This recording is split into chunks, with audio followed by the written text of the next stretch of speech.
2 years ago, my name was worth nothing. I know the exact day it stopped being worthless because I keep records, and the records are rather the whole point of me. A salt factor out of the Riverlands set his mark beside mine on an accord that season, on the strength of my seal alone. No Alpha's writ standing behind me, no pack name lending me its weight, just a wax circle pressed by my own ring, and a man deciding it was enough. That was the day Heartsmere stopped being a rumour people told over their ale, and started being a place you could find on a road. So when the boy came pelting up the granary stair, white to the lips, to tell me the Iron King's banner was on the Ford Road, I was at my long table with a pen in my hand and a queue of writs in front of me, and I did the only thing that felt true. I finished the line I was writing, then I set the pen down. Not because he had come, because I had reached the end of the sentence, and a sentence left half written is a debt, and I do not keep debts anymore. The boy was waiting for me to do something more dramatic. I was 8 and 20, a woman grown by any pack's law and by my own, and I had built every stone of the place he was standing in. And I think he expected the building of it to have made me larger somehow, wider in the shoulder, quicker to my feet. Instead, I capped the ink and brushed the grain dust off my sleeve and asked him whether anyone had thought to water the king's horses, because horses do not care whose they are, and a thirsty animal is a thirsty animal. He had not thought of it. Nobody ever does. I want to be honest about the next part, because the whole story turns on it, and I have told it wrong to myself more than once. When I came down into the yard and saw the Iron King of the Western Reach sitting his grey horse under my hawthorn, with 40 riders at his back, I did not feel my heart stop. I had imagined this, you understand. In the first months, when Heartsmere was 3 sod huts and a promise, I had lain awake building the scene, like a child building a fort. How he would come, how I would be magnificent, how he would understand at last exactly what he had thrown away. I had wrung that fantasy dry and thrown it out with the other things that did not pay rent. So when it actually happened, I felt almost nothing I could name. I noticed his horse was favouring its near fore. I noticed the bannerman's pole was set wrong. I noticed that Halvar, Alpha King of the Iron Territories, the strongest wolf drawing breath on this side of the mountains, had gone very still in his saddle. The way a man goes still when the floor he expected is not where his foot came down. He was looking at me as though I were a word he had spelled wrong his whole life and only just seen written correctly. I looked back at him the way I look at any traveller who arrives without sending word ahead, which is to say, without warmth, and with an account already running in my head of what his visit was going to cost me. "Warden," said the rider at his shoulder, when it became clear the king was not going to speak. A broad man, easy in his armour, his beater, I would learn, a fellow called Rowan, who had the good sense to look embarrassed. "We come under truce banner to treat with Heartsmere. The king may dismount," I said, "and his men may water their horses at the lower trough, and we will treat after the noon meal, because my people are at the noon meal, and I do not interrupt it for anyone, crowned or otherwise." I had already turned to go before I finished, which is a thing I had learned to do on purpose. Aback is a sentence too. There is bread. You are welcome to it, under truce. Mind the hawthorn. It is older than your throne, and we are fond of it. I heard, behind me, the particular silence of 40 men who have never once heard their king left standing in a yard. I did not hear him correct it. That was the first thing that did not fit. I filed it where I file the things that do not fit, which is the same place I had filed, 2 years before, the sight of a man choosing another woman in front of his entire court, while his wolf looked at me the whole time, as though I were drowning and he could not swim. I had spent 2 years not looking in that drawer. I told myself I was not looking in it now. I was, of course. I'm only telling you what I told myself. He came to the granary loft after the meal, alone, which I had not expected and did not like. A king is easier to refuse with witnesses. Without them, he is just a large, tired man in your house. And large, tired men in my house are exactly the sort of thing I am soft about, which is a flaw I have learnt to ration. He stopped 2 paces inside the door and looked at the room. The long table, the writ queue, the shelves of ledgers running back 3 years deep, the seal press, the wax, the candle stubs. He looked at it the way other men had looked at it. A man counting, recalculating, understanding that the thing he had ridden 4 days to lean on was load-bearing. "You built this," he said, not a question. His voice did the thing it used to do, the thing I had spent 2 years training my body to forget. A low, even thing, like a hand laid flat on a table. "I keep building it," I said. "Sit if you mean to stay. You make the doorway look badly proportioned." He did not sit. He set one hand on the back of the chair I had offered him and did not pull it out. And I watched his fingers find the worn place on the top rail where my own hand goes 100 times a day. And I watched him notice he had found it. And I watched him not move his hand. I will tell you what he wanted, because he was a long time getting to it, and I am not, with you. He wanted my signature. The Western Reach was going to war, or near enough to make no difference. Jarl Voss, who held the 3 packs of the High Valleys, had spent 2 years swallowing his smaller neighbours and was now grown large enough to look hungrily west, at the iron territories, at the soft grain country the king's people depended on. And every road that grain came up, every cart of it, every spring drive of cattle and salt and iron ore, crossed one ford. My ford. The shallow, stony crossing of the grey water that I had bought with 2 years of my life, that sat on land no alpha had ever bothered to claim because it belonged to no pack and made no wolf strong, until a packless woman noticed that everything has to cross somewhere, and built her gate on the somewhere. He needed Heartsmere to hold the ford for the Iron Territories. He needed it sworn, sealed, signed. He needed my name on a writ. The man whose choosing had cost me my name now could not move his grain without it. If you have ever wondered whether the world has a sense of humour, I am here to tell you that it does, and that the joke is usually on you, and that it is sometimes worth laughing at anyway. "No," I said. He had been braced for a price. I watched him not understand a refusal that named no price. "Warden, Heartsmere is neutral," I said. "That is not a bargaining position. It is the entire town. Half my people came here because they belonged to no pack and wanted to belong to no pack. And the other half came because some alpha somewhere decided their lives were worth less than a treaty." I let that sit exactly as long as it deserved to. I do not sign my ford to 1 crown's war. The day I do, I am no longer the place people run to. I am only a smaller pack with a wall, waiting to be eaten by a larger one. You, of all men, should understand the arithmetic of being eaten. His jaw moved once before he found anything to put behind it. You, of all men. He said it back to me quietly, like a man testing whether a bone is broken. "You will make me say it then."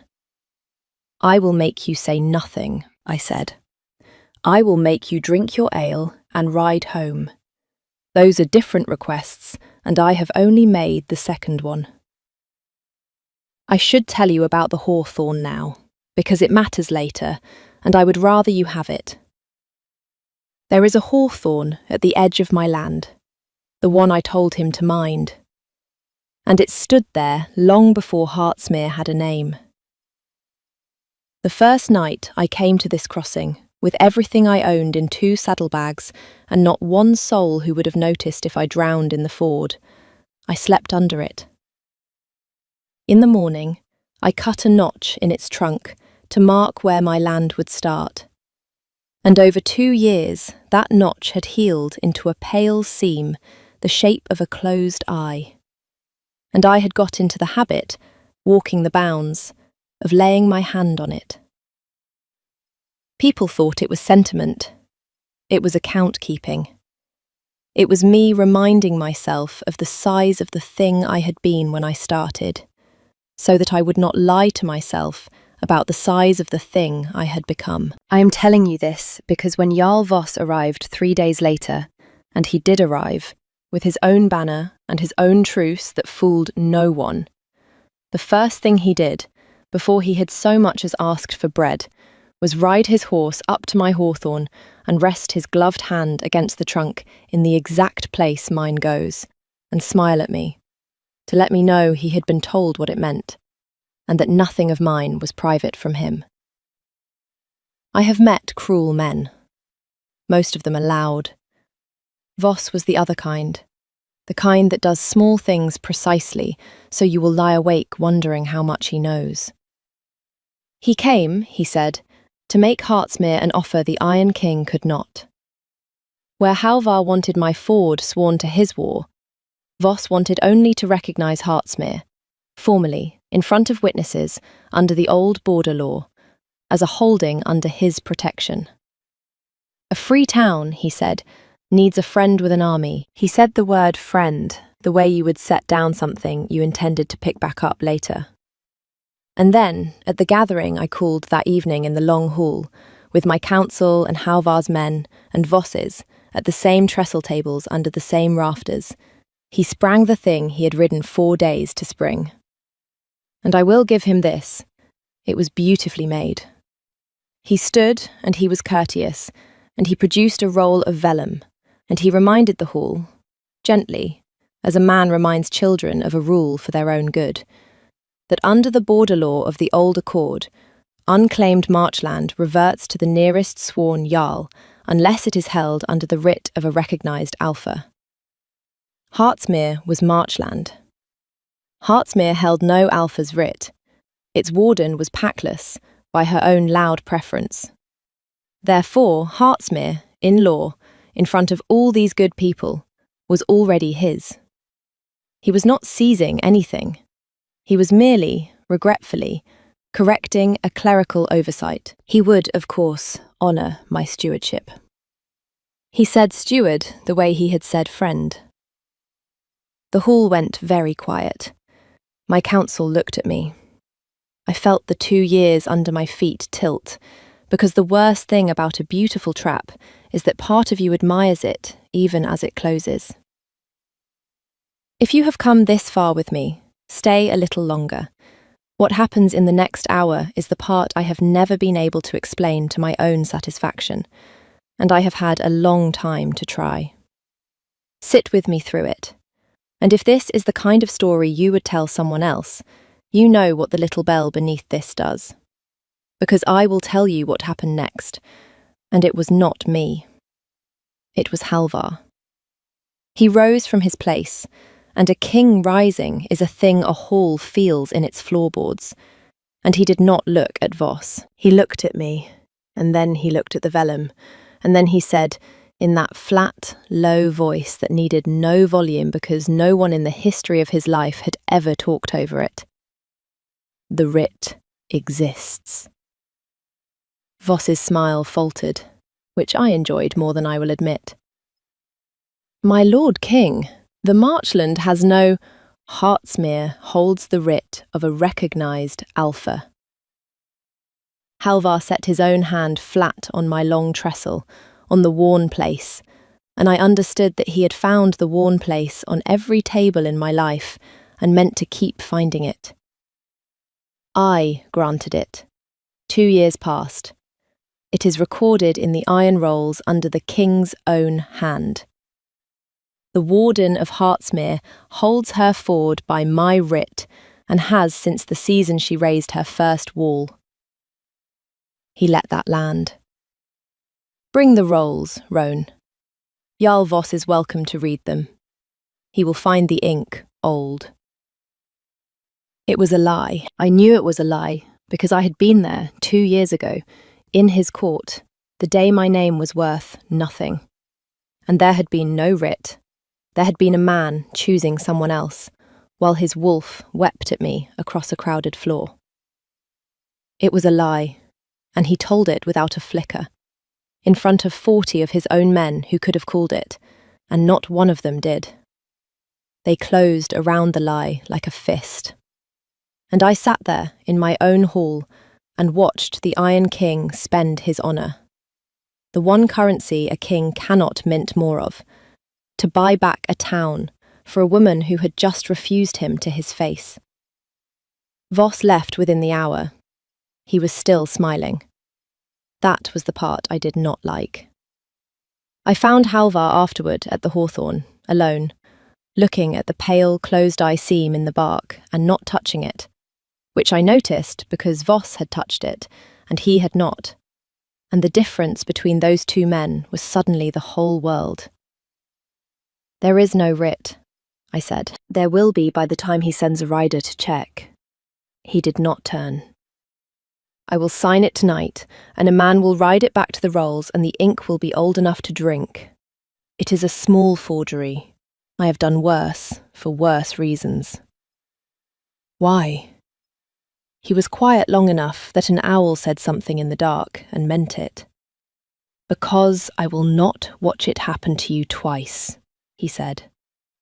Once was past bearing, and I bore it because I had decided I had to. I find I have stopped being able to decide that. I should have asked him what he meant. I want you to know that I knew, even then, that I should have asked. Instead, I looked at his hand, hanging open at his side, a foot from the bark where mine had worn its place, and I thought about how a hand offered and not taken is a louder thing than a hand that grabs. And I said good night, and I went up to my loft, and I did not sleep.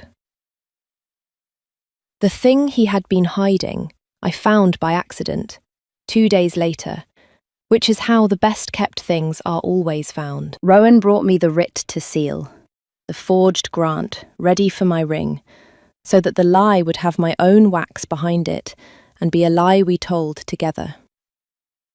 I unrolled it on my long table to read it before I sealed it, because I read everything before I sign it.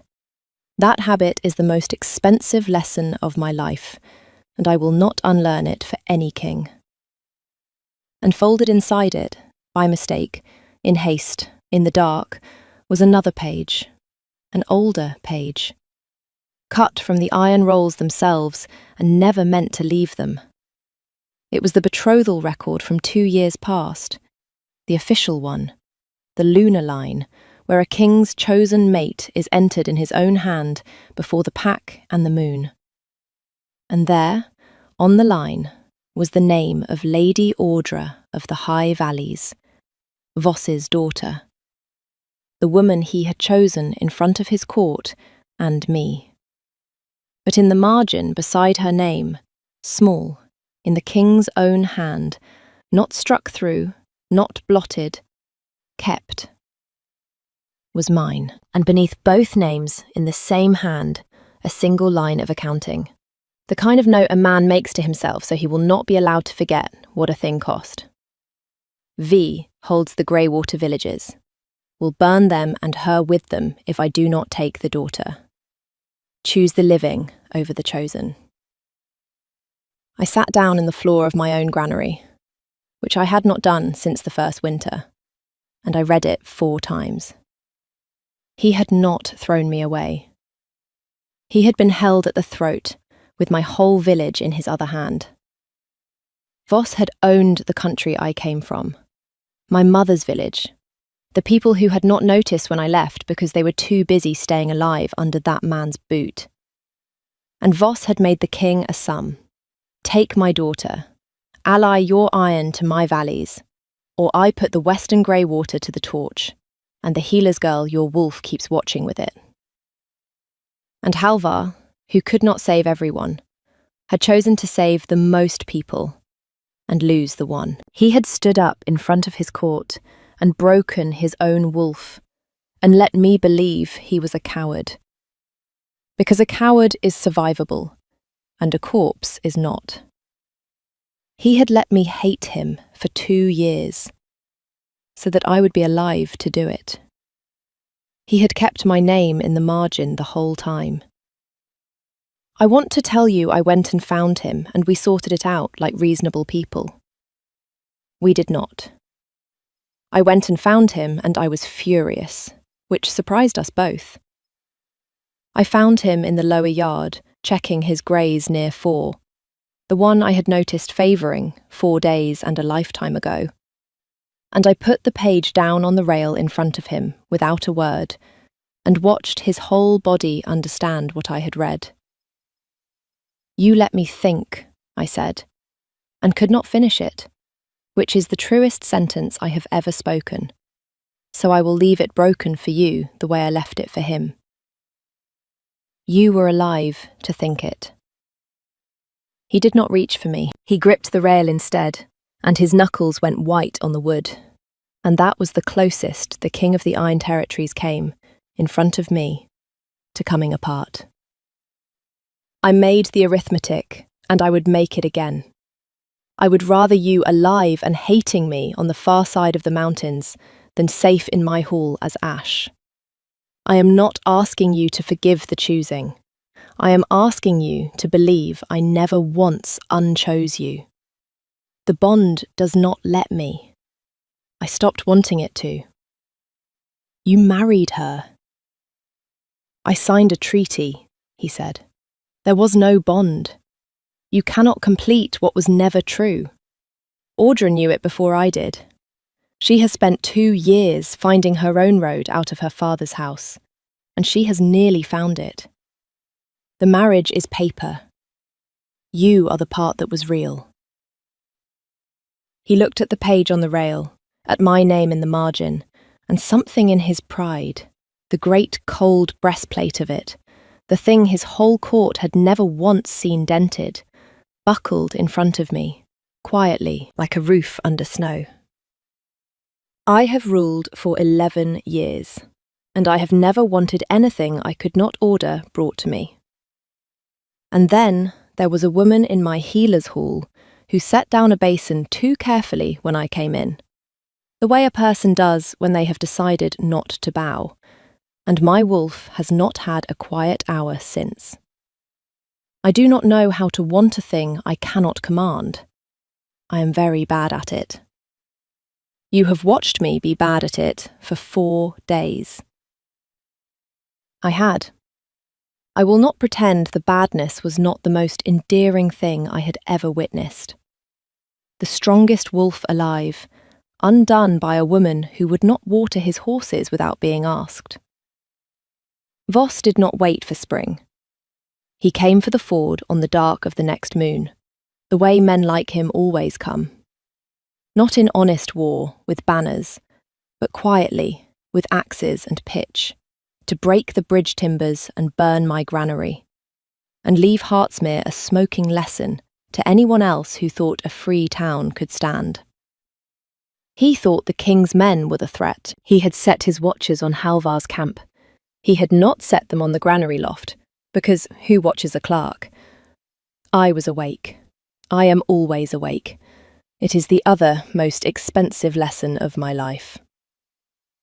I smelled the pitch before I heard the first axe, and I did the thing I had built 2 years of habit to do, which was not to run for the king, and not to scream, but to ring the deep bell I had hung in the loft for exactly this. The bell every soul in Heartsmere had drilled to. 3 strokes, the ford, to the ford, and then to take up the only weapon I have ever truly trusted, which was a lit lantern and the knowledge of my own ground in the dark. Here is the part I did, because the master of the story does not get to do all of it, and I will not let him. I knew the ford. I knew that the bridge timbers Voss meant to burn were green oak I had laid myself, and would not take a flame in under an hour. and I knew that the granary he meant to fire was stone-walled with a slate roof, and that the only thing in Heartsmere that would burn fast and bright and panic my people into the dark where his axes waited was the old hawthorn, dry-hearted, sap low, the one thing of mine he had made sure to touch so I would know he knew. He had told me, with that gloved hand, exactly where he meant to start. So I started there first. I went to my hawthorn ahead of his men in the dark with my lantern, and when his torchbearer came around the trunk expecting to find dry wood and a sleeping town, he found me, standing at the closed-eye seam with my hand on it, and Heartsmere's bell already ringing the ford behind me, and every one of my people moving the right way, while his men stood in the wrong place, and the king's 40 riders coming up out of the willows where I had told Rowan, quietly, that afternoon, to put them. Because I read everything, and I had read Voss too. I took a wound for it. I will not make it more than it was. A torch came at me, and I put my arm up and got a long burn for my trouble, and gripped that torchbearer's wrist hard enough to take the brand the rest of the way out of his hand.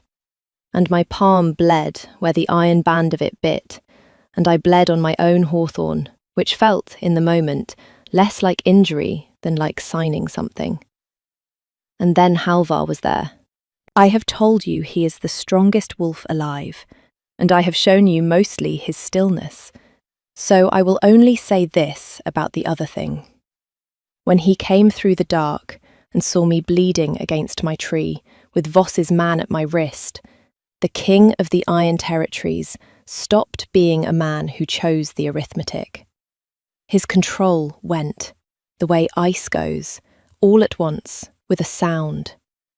And what came up the yard after Voss's men was not a king making a calculated war, but a wolf that had spent 2 years holding a single thing too tightly to ever again let it be taken. His own men got out of the way. I am told they had never seen it. I had, once, across a crowded floor, weeping at me silently, while his mouth said another woman's name. This was the same thing. It had only learned, at last, how to move. Voss was taken at the ford, trying to cross it the honest way, when the dishonest way did not work. The crowd pleaser, if you want to call it that, and I have heard my people call it that around the fire, more times than is good for any of us, was not the fighting. It was after. It was Halvar, in the grey before dawn, with Voss kneeling in my yard and the whole of Heartsmere and all 40 Iron Riders watching, choosing not to do the thing a king does to a man who tried to burn his country. He turned to my people instead, to mine.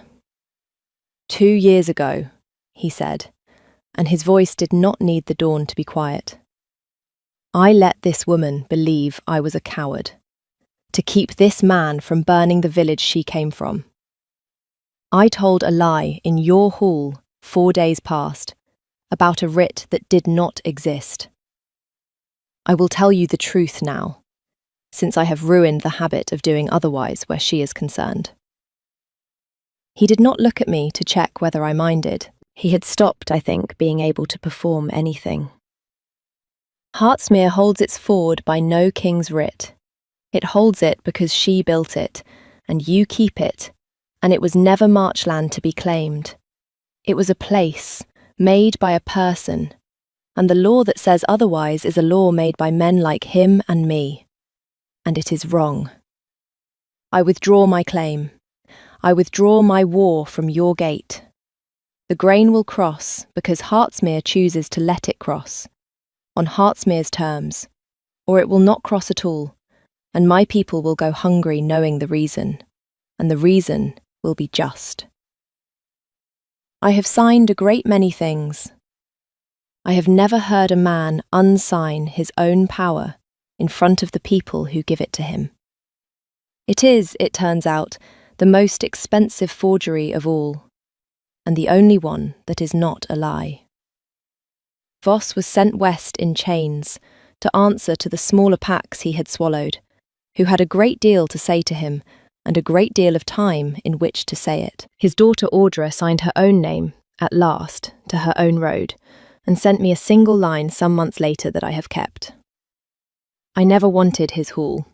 I am glad someone built a better one. I do not think we shall be friends. I think she is wrong about that, but I am in no hurry. The kiss, since you have been patient, and I know you are wondering, it happened at the Hawthorn, of course, in the grey morning, after the yard had emptied, and my arm was bound, and his hand was finally not hanging open a foot from the bark, but holding mine against the closed-eye seam where 2 years of my pride had worn a place. I will not describe it to you.